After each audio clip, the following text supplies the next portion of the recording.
안녕하세요. 반갑습니다. 양성평등 강사 오정숙입니다. 오늘 여러분들과 양성평등한 우리 가족의 아름다운 문화를 어떻게 만들면 좋을까라는 주제를 가지고 양성평등한 가족 문화 만들기에 대한 이야기를 나누어 보도록 하겠습니다. 우리 가족은 평등한지 한번 살펴보고요.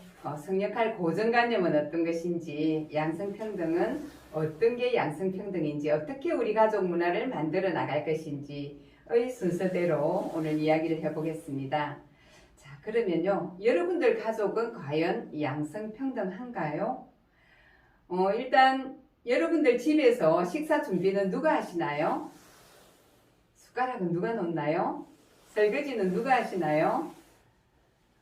한번 생각을 해볼 필요는 있는 것 같습니다. 명절에 차례를 지내야 되는데 음식은 누가 만드나요? 상에 절은 누가 하나요? 혹시 여성이 음식은 만드는데 상에 절할 기회는 갖지 못하는 그런 가정은 없으신가요? 그래서 우리가 하나하나 뒤집어서 보면 우리 가족들이 과연 평등하다고 느끼고 살고 있는가 아닌가에 대한 생각을 한번 해볼 수가 있을 것 같습니다. 자, 우리 워킹맘들이 과연 어떻게 살고 있나 한번 화면으로 보시겠습니다. 누구 말 맞다나 하루 24시간이 부족한 한 여성이 있었으니 이름하여 별에서 온 그대 워킹맘 되시겠다. 그녀의 일상을 살펴볼까?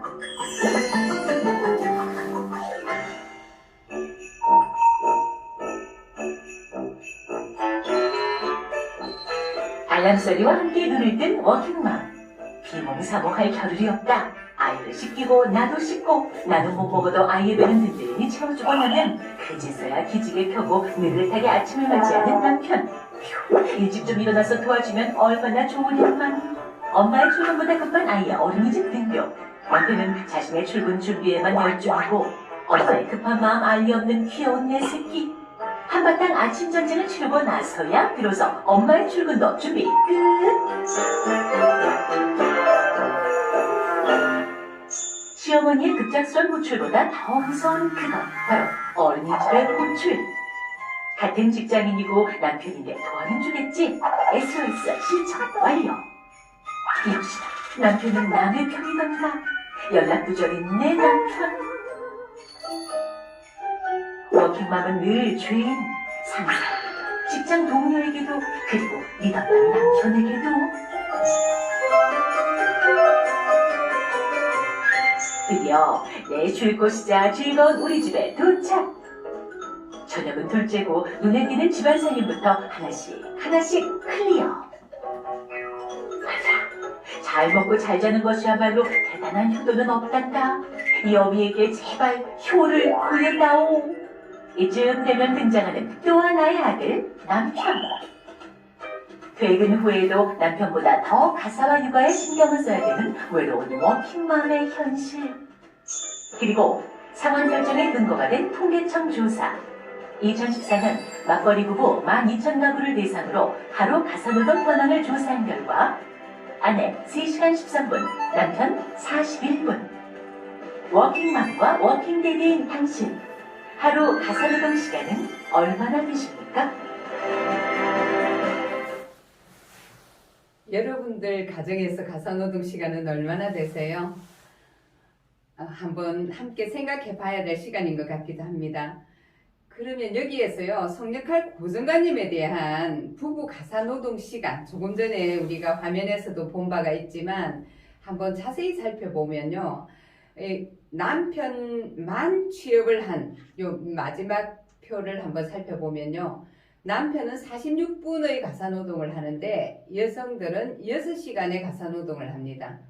남편이 바깥에서 한 8시간 정도 일한다고 생각을 하면 뭐 저 정도는 집안일을 해야 되지 않을까라는 생각을 할 수가 있습니다. 그런데 가운데 표에 보면요, 아내만 취업을 했을 경우를 한번 살펴보면 뭐 아내는 1시간 정도 일을 하고 남편은 6시간 일을 하면은 굉장히 양성평등하다라는 생각을 해볼 수가 있을 텐데, 아내만 취업을 한 경우에 오히려 아내의 가사노동 시간이 훨씬 더 길거든요. 참 여성들 입장에서는 많이 힘들 것 같다라는 생각을 우리가 할 수가 있습니다. 맞벌이 부부는 노동을 나누어야 함에도 불구하고 아내의 시간이 남편보다 한 4배 정도 되는 것을 알 수가 있습니다. 같이 바깥에서 8시간 동안 일하고 집에 들어와서 아내가 이렇게 많은 시간의 이 노동을 한다면 힘들다는 생각을 할 수밖에 없는 부분이기도 하고 불평등하다는 생각을 할 수밖에 없는 부분이기도 하거든요. 이게 2014년 통계인데 2019년 통계에 보면 이 시간들이 아내는 조금 줄어들었고요. 남편은 조금 늘어났어요. 그렇게 줄어들고 늘어나긴 했어도 별 많은 차이를 보이지는 않거든요. 그런데 조금은 희망적이라고 생각되는 게 서울시의 작년 통계거든요. 남자와 여성들이 아무래도 좀 서울 같으면 전국적으로 그래도 맞벌이 부부가 좀 많고 양성평등한 문화가 조금은 더 정착이 돼 있는 부분이다 라고 생각을 해볼 때 가사노동 시간을 살펴보면 좀 많이 더 줄어들었다라는 생각은 들어요. 남성이 여성보다 직장노동을 조금 더 많이 하고 가사노동과 돌봄노동은 적게 하게 되는데 이 시간이 줄어들고 있다는데 우리가 의의를 두고 조금 희망을 걸어볼 수도 있겠다라는 생각은 듭니다. 그러나 우리가 독박 육아, 독박 가사에 대한 생각은 어쩔 수가 없는 것 같습니다. 여성들이 이렇게 가사노동이나 돌봄노동에 시간을 많이 투자하고 맞벌이도 해야 된다고 생각을 하면 스스로 나는 독박 육아 때문에 힘들다. 독박 가사 때문에 결혼하고 싶지가 않다 라는 생각을 할 수밖에 없거든요. 그래서 결혼을 하고도 나는 아이를 낳지 않겠다라는 딩크족들이 많이 늘어나고 있고 난 결혼 자체를 안 하겠다 라고 하는 비혼주의가 사회에 팽배해지고 있다는 것은 우리가 말할 수 없는 부분이기도 한 것 같습니다. 그러다 보니까 나이가 들어서 결혼을 많이 하게 되겠죠. 그런데 비혼을 선언한 가장 큰 이유는 무엇이냐 하면 나에게 집중하는 삶을 살고 싶어서래요. 오롯이 내가 정말 소중한 사람인데 나에 대해서 너무 투자하는 시간이 없다. 내가 너무 아깝다. 라고 생각하고 나에게 집중하는 삶을 살고 싶다는 것. 그리고 결혼과 육아에 대한 부담이 너무 크다. 결론적으로 이 이야기도 나를 사랑할 시간이 작다라고 해석할 수 있지 않겠습니까? 그런 시간이 거의 80%라고 생각을 하면 사실 우리가 비혼을 한다고 하는 사람들의 마음을 이해는 좀 할 수 있다라는 그런 생각도 해볼 수가 있을 것 같습니다. 결론적으로 얘기하면 결혼과 육아에 대한 부담이 큰 게 나에게 집중할 수 있는 어떤 그런 시간이 짧아진다라는 이야기가 되지 않겠습니까? 이런 걸 다 합해서 지금 거의 80% 정도가 된다고 생각을 하면 우리가 정말 비혼을 선언하는 이유를 무시할 수만은 없겠다라는 그런 생각을 해볼 수가 있고요. 실제로 우리가 생활에서 보면 성역할 고정관념에 대한 생각들이 많이 들어있어요. 왜냐하면은 출산을 하지 않는 원인을 한번 살펴봤거든요. 그랬더니 자녀를 출산한다면 뭐가 제일 고민되느냐라는 것을 물었거든요. 그랬을 때 여기에 나와 있는 파란색 그래프가 남성들의 대답입니다. 육아 비용, 사교육비 부담 같은 경제적인 이유를 거의 90% 정도 차지한다 라고 이야기했어요. 그러니까 난 자녀를 낳지 않겠다. 왜냐하면 경제적인 이유 때문이다 라고 남성이 이야기를 하는 거죠. 그럼 여성은 뭐라고 이야기를 하느냐면요. 육아에 들어가는 시간과 노력이 너무 크다. 그것 때문에 직장 생활에 영향을 받는다. 이게 거의 86% 정도가 됩니다. 그러니까 남성과 여성의 성별 어떤 고정관념이 여기에서 그대로 나타나는 거라고 볼 수 있죠. 왜냐하면 일하는 아빠, 경제를 책임지는 아빠, 그에 반해서 집안일을 돌보는 살림을 하는 엄마라는 남녀의 어떤 성역할 고정관념에 대한 것을 여실히 나타내는 어떤 통계라고도 볼 수가 있습니다. 자, 그렇다면요. 이런 출산율이 낮아지는 원인을 다시 한번 정리를 해보면요. 우리가 경제적인 부담, 뭐 우리 남성들이 주장을 했지만 사실 여성들도 똑같은 이유지 않을까, 그런 이유도 안에 있지 않을까라고 생각을 하거든요. 그 다음에 아이를 낳았을 때 내가 그 아이의 미래를 얼마만큼까지 책임을 질 수 있을까라는 데 대한 어떤 고민이 있다는 거죠. 그리고 결혼 연령이 늦어지고 있지 않습니까? 그러다 보니까 나이가 들어서 결혼을 한다는 것은 나이가 들어서 아이를 낳는다는 얘기가 될 수도 있거든요. 그러다 보니까 뭐 20대에 아이를 낳기 시작하면 뭐 2명, 3명 이렇게 낳아도 나이가 얼마 되지 않는데 30대, 40대에 결혼을 한다면 한두 명만 낳기에도 약간 부담스러운 그런 나이가 될 수 있거든요. 그래서 나이 들어서 하는 어떤 만혼이라든지 나이가 들어서 출산을 책임져야 되는 부분이라든지 이런 부분들이 어떤 저출산의 원인도 되는데, 그런 것들이 우리의 사고방식이라든지 가치관이라든지 그런 것을 이미 이제 변화시켰다라는 생각을 해볼 수 있는 부분입니다. 그렇다면 이런 부분을 좀 없애주면 과연 결혼을 많이 할 수 있고 아이를 많이 낳을 수 있을까요? 그래서 우리네 가족들은 양성평등한가에 대해서 다시 한번 살펴볼 필요가 있다고 생각이 들거든요.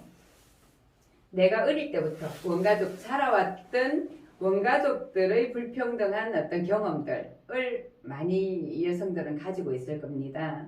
내가 딸이라는 이유로 차별받았던 경험, 아들이라고 대우받았던 경험, 아니면 아들이라서 또 차별을 받았을 수도 있겠죠. 물론 그런 불평등한 경험들이 나의 어떤 양성평등하지 못한 사고방식을 만드는데 원인이 되지 않았을까라는 생각을 해볼 수가 있고요.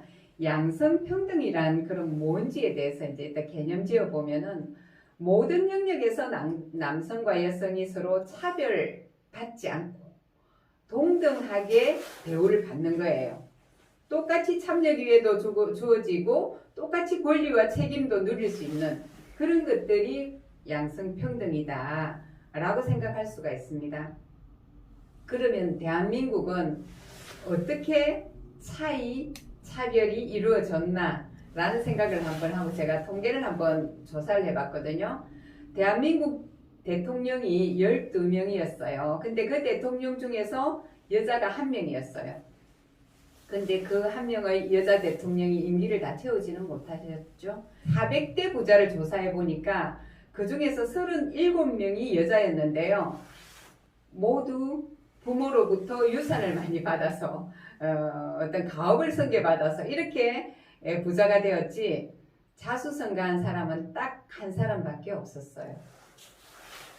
지금 대한민국 300명의 국회의원 중에서 57명이 여자입니다. 근데 그 중에서 지역구에서 출마를 해서 당당하게 걸린 사람은 29명 밖에 안 돼요. 한 10%라고 보면 되겠죠.